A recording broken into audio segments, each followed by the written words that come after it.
Hello আসসালামু আলাইকুম। আমি রিজাস ব্লগ থেকে চলে আসলাম নতুন একটা ব্লগ নিয়ে। আশা করি আল্লাহর অশেষ রহমত আপনার সবাই ভালো আছেন, আমিও ভালো আছি। তো আমি ভিডিও আপলোড করতে পারছি না, কারণ আমার কি বলবো যে এতটা ব্যস্ততার মধ্যে যেতে হচ্ছে কিছু যে আসলে ভিডিও করতে পারছি না ঠিক মতো, এবং আমি যে কণ্ঠ দিব সেই সময়টা পাচ্ছি না। সব কিছু মিলিয়ে আমার ভিডিও আপলোড করাটা প্রবলেম হয়ে যাচ্ছে। তো আমরা বাসা চেঞ্জ করব এবং তা খুবই দ্রুত। তো বাসার জন্য নতুন 2-3টা ফার্নিচার কিনবো। তো সেই ফার্নিচারগুলো দেখে এসেছি। আর এই যে বাসায় মাছ রান্না হয়েছিল, পোলাও, যা যা টুকটাক একটু রান্না হয়েছে সেটা আপনাদের সাথে শেয়ার করলাম। আর আমরা খুব তাড়াতাড়ি বাসাটা চেঞ্জ করছি। এই বাসার জন্য অনেক মায়া হচ্ছে, আর কেয়ার করব, আসলে চলে যাচ্ছি। আল্লাহ যেন আমাদেরকে ওই নতুন বাসাতে, আমার নিজের বাসায় যাব, তো সেটা যেন আল্লাহ রহমত নাজিল করে আমার এই নতুন ঘরে, আমার নিজের ঘরে। তো যাই হোক, আমরা এটা হচ্ছে লাস্ট ডেতে ফার্নিচার নিতে যাই, সেই দিনও একটা প্রবলেম হয়। আসলে ফার্নিচারটা পছন্দ করে আসলে লোক পাই না। মানে এর আগে আমি কাজ দিয়ে এসেছি, আমার ড্রেসিং টেবিলে কিছু কাজ করিয়েছি, সেটার জন্য রেখে এসেছি। সেই কাজটা শেষ করতে তারা 3-4 দিন সময় নিয়েছে। আবার আজকে গিয়েছি, আজকে লোক ছিল না ফার্নিচার নামানোর জন্য, তো বললো সকালবেলা দিবে। তো যাই হোক, রাস্তায় আমাদের গাড়ি বারবার নষ্ট হয়ে যাচ্ছিল। তো আহনাব বাবুকে বাসায় রেখে এসেছি। সব কিছু মিলে খুবই টেনশনে ছিলাম ওই দিনটা।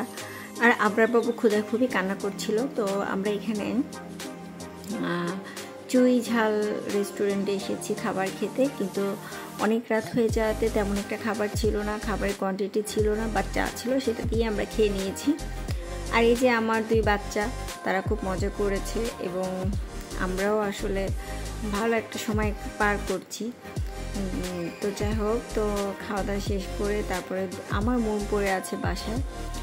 তো এই তো আমরা আসলে কি বলবো, এই মানে বাসা চেঞ্জ করছি, মানে এটা যে কত একটা টেনশনের বিষয়, মানে ভাবলেই আমার আমি ঘুমাতেই পারিনি টেনশনে। তো ফাইনালি কিন্তু আমরা বাসা চেঞ্জ করে ফেলছি। আমি চলে এসেছি, কারণ আমার আম্মু, আমার শাশুড়ি আমার 2 ছেলেকে দেখছে, কারণ ওই বাসায় নোংরা, আমার এই বাসাতেও ফ্যান লাগানো নেই, তো ওদেরকে অন্য জায়গায় সেট করে দিয়েছি। এবং এখন আমি এখানে চলে এসেছি, কারণ আমি আস্তে আস্তে সব কিছু, মানে আমার বাচ্চা দুটোকে আনার আগে আমি সব ক্লিন করতে চাই, তাই আমি আগে চলে এসেছি। তো মালামাল আসছে, তো তারই আগে আপনাদের সাথে একটু শেয়ার করে দিই আমার নতুন ঘর বা আমার সংসার জীবনে, আমার নিজের ঘর বা নিজের সংসার। তো যাই হোক, আমাদের জন্য দোয়া করবেন। আলহামদুলিল্লাহ, আমার একটা নিজের ঘর হলো। তো যাই হোক, এখন এই সংসারটাকে সাজাতে খুবই হিমশিম খেতে হবে, কারণ আমার 2টা বাচ্চা। আসলে আবরার বাবুকে নিয়ে যখন নতুন নতুন সংসার শুরু করেছি, তখনও আমার সেম প্রবলেম হয়েছে, কারণ বাচ্চা টেক কেয়ার করে সব কিছু সাজানো কিন্তু এত সহজ না। তো আজকের ভিডিওটা কিন্তু একদম শেষ প্রান্তে চলে আসলো। নেক্সটে আপনাদের সাথে আরও কিছু শেয়ার করব, যদি আমার ভালো লেগে থাকে।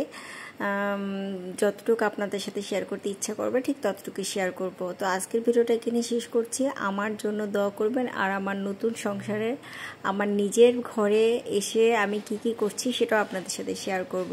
আপনারা সবাই ভালো থাকবেন। আল্লাহ হাফেজ।